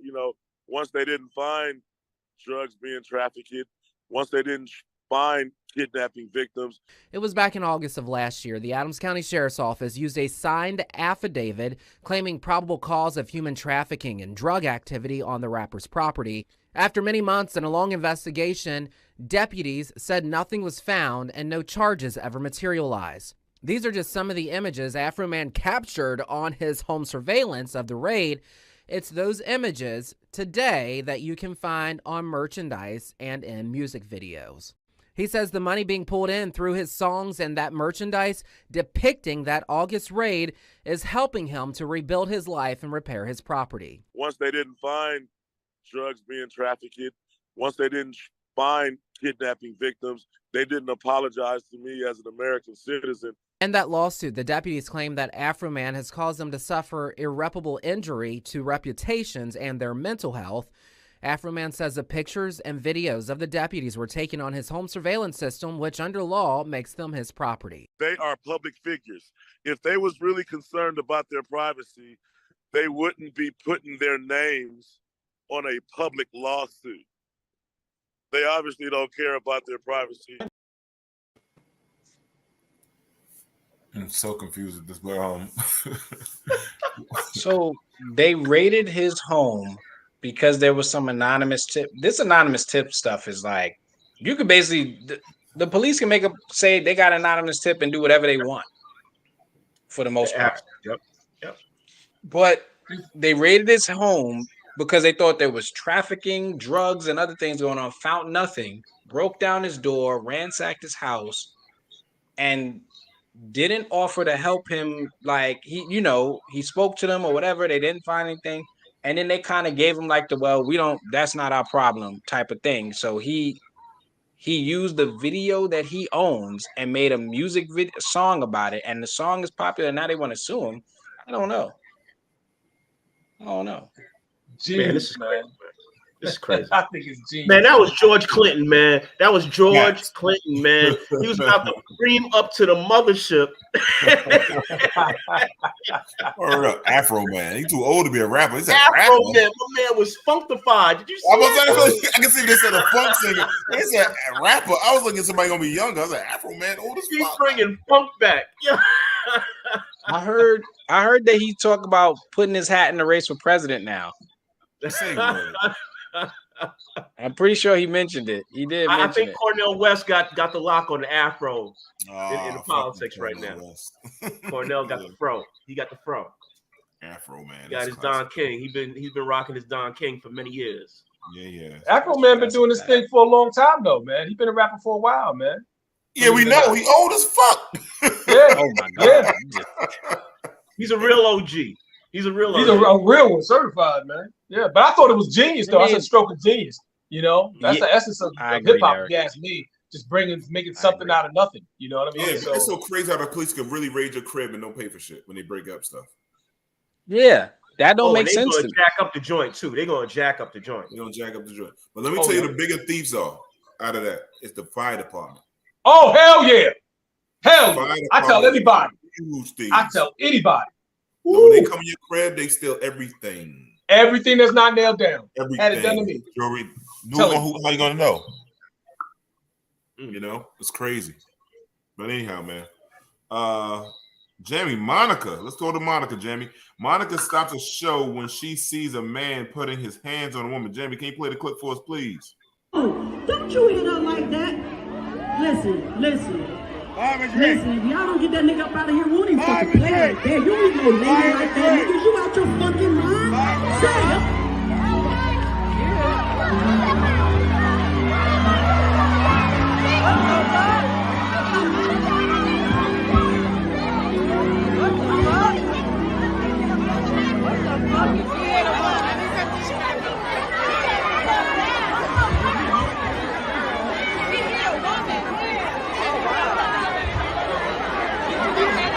You don't hit no fucking lady like that.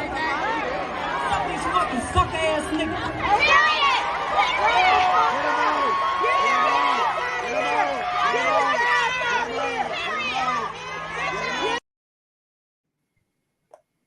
See, Monica, the dude should have been aware. Monica got them big ass feet. If she would have kicked him, he'd have been fucked up. Them white ass shoes she used to wear. So, shout out to Monica first and foremost. Like, to my knowledge, she's always been about that life. Like, she's a woman's woman. Respect. Funny EOTs. I was looking like I think the dude behind her was a bodyguard. Did she give her bag to the bodyguard and jump down? That's when you know she probably not the person to mess with. Facts. Apologize to her on stage, because if she get down there, she gonna fist fight you for real. It's gonna look like a video game. Because if she gave her bodyguard hold my purse, y'all remember 5 Heartbeats? He was like, hold my cane. He was like, I beat both your ass like you stole something. I feel like she was gonna go to work on whoever that person was, and probably took my chances with the bodyguard because he struggled to get down. I'm like, maybe I can kick him in the knee, hit him with a good right, and maybe run. But I feel like she was gonna put work on whoever that dude was. But it's tragic. First of all, it's disrespectful. That guy deserves whatever he gets. There's really no reason to ever put your hands on a woman. There's really no reason to put your hands on anyone else. I mean, I would then also say self-defense is a real thing too, but that doesn't sound like that situation was that. And you can defend yourself without having to necessarily like do something drastic, physically harming somebody. But it's crazy. Let me ask you a question. Would y'all jump in it if y'all saw a man, or have you ever had to having a domestic violence situation before with a woman out? I've had to. I've done it before. I've almost got jumped because I tried to jump in and then they turned around and was ready to beat me up. How about you, Derek? Would you want to say something? You got to be careful. You got to be careful about shit like that, though. Derek, what you want to say? You got a story? No, I've done it. I've done it before. You know what I'm saying? So yeah. So the answer to that is yes, I would, and I do it again, and I've done it in the past. You know, so it's just one of those things, man. Like I was just raised. I'm a man of a certain age, and I was just raised a certain way with certain beliefs. We got a little new age thing going on where you don't need no man and you don't need this other thing. You know what I'm saying? But all right, that's cool. But from time to time, we all need somebody. We need somebody to intercede on our behalf, myself included. So if I'm able and I have the wherewithal to help someone who is under pressure or being coerced or whatever, being abused, then I'm going to step up and I'm going to do that, especially if it's of a sexual nature or if if it's just something like that, where somebody's just exerting their power, over you, over a woman. So definitely, I definitely have it in it. Now I don't know what was said, what, and this is me not understanding what precipitated it, and I'm not ruling any of that stuff out. But if you're asking me just on the surface what I would do and do I understand it, yes, and Monica should have done that, and it was great to actually see an entertainer actually have some control of the room or have some personal agency in a situation like that. You know what I mean? Because most of all, it seems mostly they just kind of let whatever happen, let security do it, whatever they do. People get abused in their show. I think there was a young rapper years ago who went through something similar where people kind of stampeded or did something wild at his party, at his event, and he just kind of washed his hands up. I can't even remember the guy's name anymore, but it was a big thing at the time. So it was good to see that Monica kind of stepped in and actually did something about it and showed that she had some ownership of the situation, of her event, and that was wonderful to see. Quick question for the ladies that's watching this. What would you ladies have done in this situation, or have y'all done anything? Y'all seen a man jump on a woman, anything like that?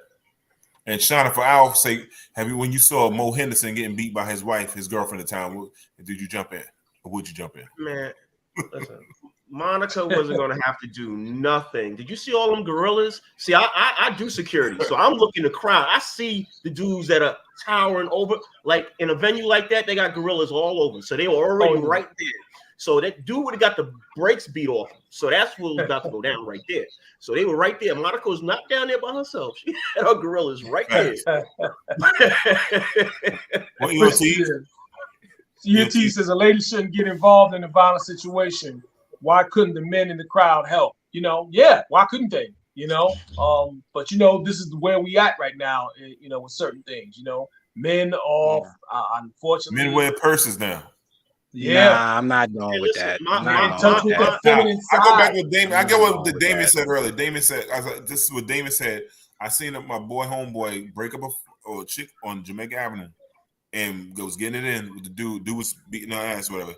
He stepped in. My man, no martial arts, started beating up on dude. The chick jumped on him. So it's like it's you got to be careful with that. You got to be careful with that. Yeah.